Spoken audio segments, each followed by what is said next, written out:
ఈ కార్తీక మాసములో తామర పువ్వులతో విష్ణువుని అర్చించినట్లయితే లక్ష్మీ ప్రాప్తి కలుగుతుంది. అలాగే తులసి, జాజి, మారేడు దళాలతో గనక అర్చన చేస్తే మరుజన్మంటూ ఉండదు, మోక్ష ప్రాప్తి కలుగుతుంది.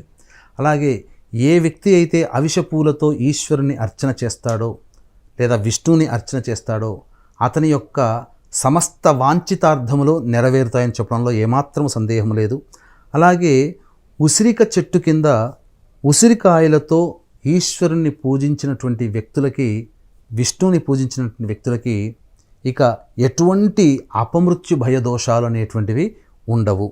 అంతేకాకుండా కార్తీక మాసంలో మామిడి తోరణం కట్టినటువంటి వ్యక్తులకి, అలాగే పువ్వులతో మరియు అరటి స్తంభాలతో మంటపం ఏర్పాటు చేసి ఎవరైతే విష్ణు ఆలయంలో సాష్టాంగ ప్రమాణం చేస్తారో వారికి 10 అశ్వమేధ యాగాలు చేసినటువంటి పుణ్య ఫలితం దక్కుతుంది. వీక్షించేటువంటి ప్రేక్షకులు కూడా నవంబర్ 5వ తారీఖు రోజున కార్తీక పౌర్ణమి, 6వ తారీఖు రోజున పద్మక యోగం ఉన్నటువంటి రోజు.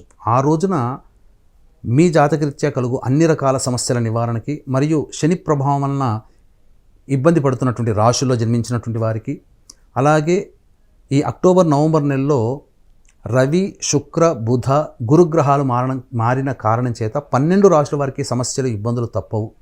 కావున సర్వదోష నివారణ పూజల హోమాలు నవంబర్ 6వ తారీఖు రోజున మధ్యాహ్నం 3 గంటలకి ప్రారంభమవుతాయి. ఈ కార్యక్రమంలో నమోదు చేసుకున్నటువంటి వాళ్ళకి శక్తిపాతం చేసినటువంటి కరుంగలి మాల ఇవ్వడం జరుగుతుంది.